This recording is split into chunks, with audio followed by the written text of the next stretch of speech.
Hello guys, good morning. Andito nga pala kami sa lugar ng Balanban, dito po sa Cebu City. Dito po matatagpuan yung Alejandra Flowers. Ito guys, ang gaganda ng tanawin, makikita mo, presko pa yung hangin.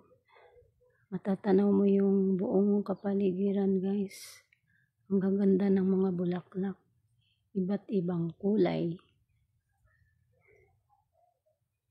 Ito guys, nagbibideo-video muna ako para maipakita ko sa inyo kung gaano kaganda itong lugar na ito.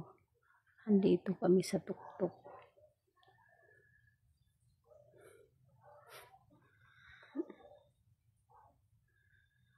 Ayun guys.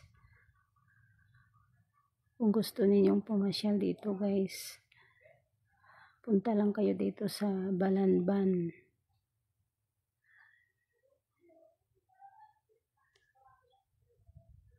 Dito nyo makikita itong Alejandra. Ayun guys.